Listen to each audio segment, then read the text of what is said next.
Welcome back, Truth Seeker. On this past Wednesday's TFR episode, someone told me I should check out the Netflix film The Golem. I do appreciate that recommendation. I did check it out and I want to share with you what I noticed.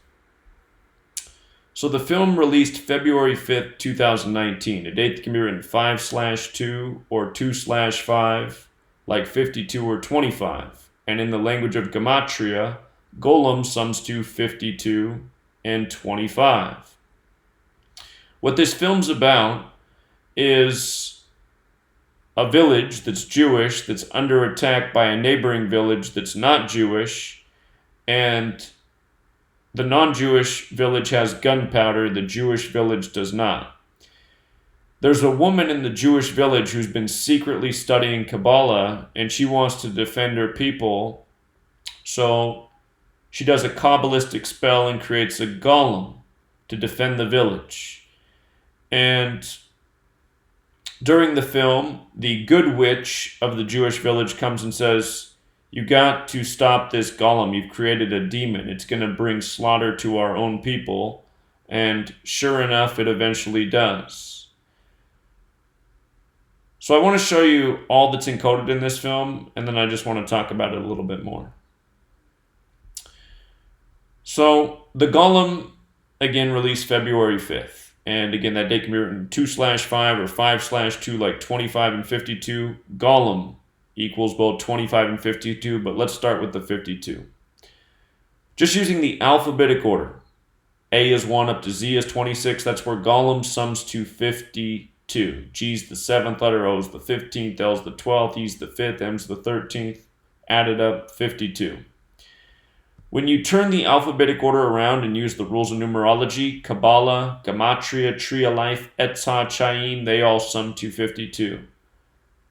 Kabbalah, what the film's about, is related to Gematria, because Gematria is the practice of coding numbers into words, which originates from the Kabbalistic text of the Book of Formation, which states that God created the world through 3 forms of expression: letters, numbers, and words.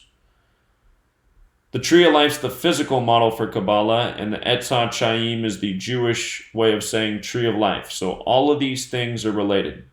That term, the Kabbal, which comes from Kabbalah, also sums to 25 and 52. Now, the good witch in the village who first recognizes that this is a real danger, having this golem exist, her name is Perla. And look at how her name overlaps with Golem in 3 of the 4 ciphers: the alphabetic order with the rules of numerology, and the reverse alphabetic order. It doesn't overlap in the reverse alphabetic order with the rules of numerology, but in 3 of 4 ciphers, perfect overlap. And notice how Kabbalah and Golem both equate to 20 and 52.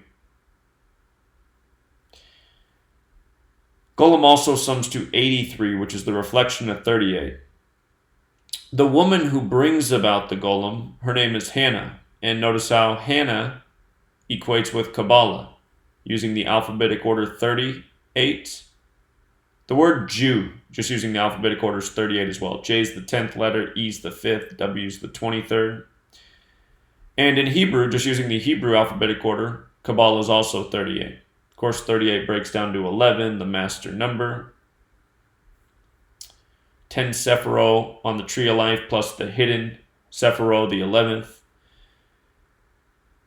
But notice, Hannah, 38 and 20. Alphabetic order and alphabetic order with rules of numerology. If you've been here since the beginning, those are the 2 ciphers I primarily taught for years before I learned about the reverse alphabetic order. But Hannah in reverse is interesting as well. 97 and 25. 97 is the 25th prime number, so 97 has a mathematical relationship to 25. Of course, 25 is the reflection of 52, and Golem also sums to 25. So Hannah brings about the Golem through Kabbalah. And look at the Gematria of the Kabbalah, 5225. Also on a slightly unrelated topic, 47, the signature number of the Kabbalah. But the film, I think it's very symbolic. And when I think about the Jewish people, based on what they tell us about their history and what's known about their history, they are a people who've been, under attack, but not necessarily because they've been an innocent people. They go by the Talmud. The Talmud states that they're God's chosen people and everybody else is a Goyim, which is a species less than human, because as expressed in the Talmud, Goyim are too dumb to be considered human, and the Jews' rightful place is as the superior race that's meant to, manage life for the Goyim, to control the Goyim, kind of like how, a cattle rancher looks at the cows in the field. And because they have these beliefs, it's caused animosity, and understandably so. And because of that, they've been attacked at times in history. And, I got to admit, after researching this for so long and just looking at everything that's going on, it does seem that these people at the top, if you watch the film, you'll realize that everyone doubts this woman and the actual magical powers of Kabbalah. So it's not like all Jews have the ability. But it does seem that somewhere within this group of people, there is the power and know-how to create real magic that is true spellcasting and sorcery. And they do have an influence over the people of the world. I mean, look at the Goyim, if you will.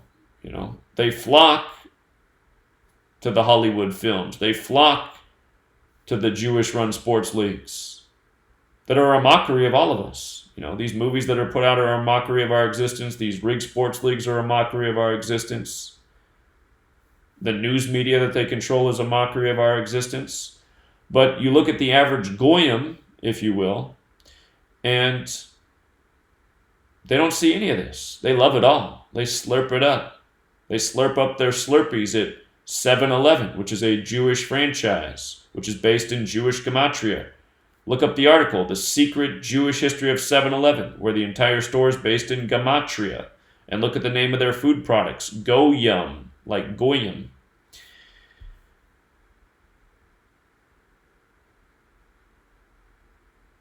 So anyhow, these people, they might have brought about their sorcery to defend themselves. But if you watch the film also, the reason the Jewish village is under attack is because the other village believes they've casted sorcery on them and are killing their people. So that's how the whole fight starts in the first place. But I think through this short film, there's a lot of truth expressed. And, what most people will never catch on to is why the film released on the date it did, and why the character names are what they are. And of course, you'll never catch on to any of this unless you understand this code. And so many of you will watch this video and you'll say, what's the point of knowing this? And my response to you is, well, what's the point of knowing anything? What's the point of knowing anything? Knowledge is power. If you understand that Hollywood takes the time to do this with all their films, this isn't just some exception here, the Golem. This is how every film is released. Go watch the film Hereditary, which is about, ritual human sacrifice to bring about demons. And the demon they're bringing about in that film is Payman, which is a name that equals 68 using the alphabetic order. And that film released on June 8th, 6/8. And again, all these films are released the same way. Every day, all your news is contrived the same way. All your sports leagues are rigged the same way. All your elections are rigged the same way. So don't come here and ask me what's the point of knowing this. The point of knowing this is to understand how the world operates. And for all of you who watch my videos and don't get it, you are the Goyim. You are the lesser race. You are ruled over because you are lesser. And while all my critics accused me of being Jewish, which I'm not, I was raised Lutheran, I probably am genetically a part of these people. Again, my dad doesn't know who his dad is. My whole life, people said I look Jewish. So I'd only be a quarter at most. But could also be the reason why I have the ability to see through all the Jewish bullshit, if you will. So I do think these people are right about themselves. I think they are the chosen people. And I think the Golem are definitely not. So we'll leave it there.